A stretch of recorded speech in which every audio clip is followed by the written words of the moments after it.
let's talk today about properties of logarithms. I'm going to talk about 3 properties of logarithms.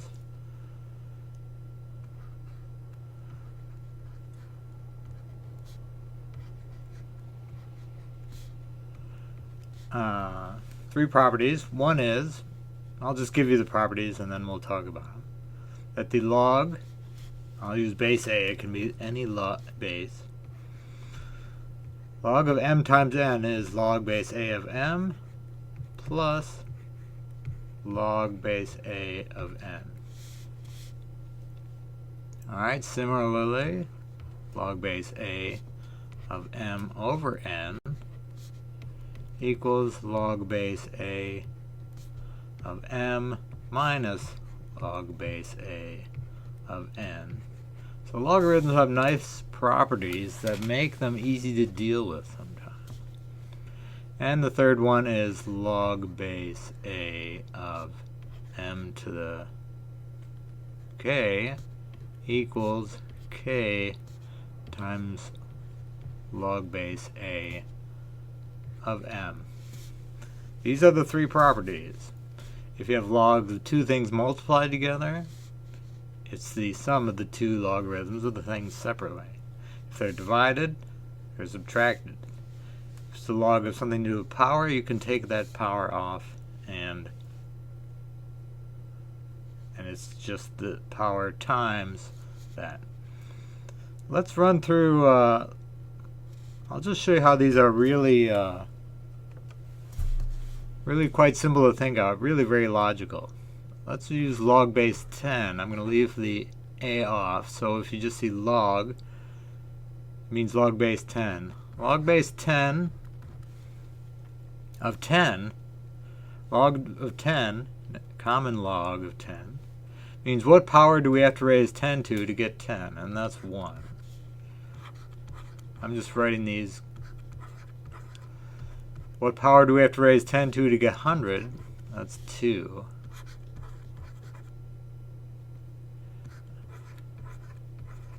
Hopefully you see where this is going. So here's some logs. Log of 10,000. This is just 4. These are all log base 10. So what if you had, say, log of 10 times 100?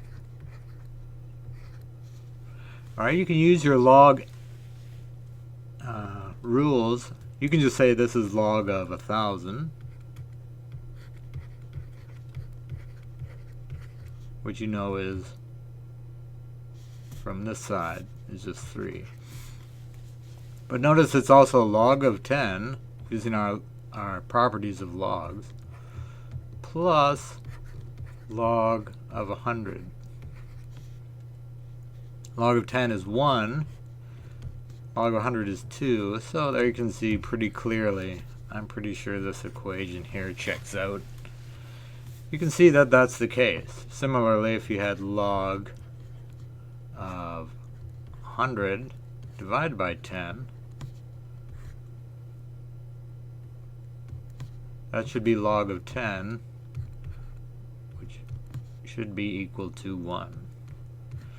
And similarly, this is log of 100 minus log of 10,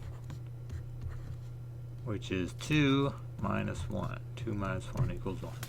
So these make sense. Similarly, if we had log of 10 squared, that's log of 100. These log base 10s make a lot of sense to us because that's the base we're used to working in. This should equal 2. We can use the third property where you can take a power off that, and this is just 2 log 10. And log base 10 of 10 is 1, so this is just 2 times 1, which is 2. Notice you can also write log of 10 squared is log of 10 times 10. 10 squared is 10 times 10. just showing off with my math skills. That also equals log of 10. Use the other property of logs where they're just come apart. And there's another way to get to 2. Okay? The last thing I want to show you is something that's not a property of logs. If you have log of m plus n, if they're added or subtracted, there's nothing you can do. Alright? In order to use these properties, they have to be multiplied together, divided, or factors. So if you had log of x plus 1 times y, you can say this is the log of x plus 1, so that's a factor, plus log of y. But this x plus 1 does not come apart any farther. You have to stop here. There's no properties of logs that let you separate things out that are added together. Okay? Properties of logs. Pretty straightforward. Makes it easy. We can simplify big expressions. I'll just make a big example. Let's say log. This works for any base log. We'll be using natural logs a lot. So you get x to the 4th y squared over 7. Then you know that this equals log of x to the 4 plus log of y squared minus log 7. And you can further simplify this by taking the 4's off, taking the powers off, and using them just as factor coefficients out front. Plus 2 log y minus log 7. Alright, so there's a nice example. Properties of logs, there are 3 of them. If you have 2 things multiplied together, they can be separated out and added together, divided, become subtracted, powers come off, and become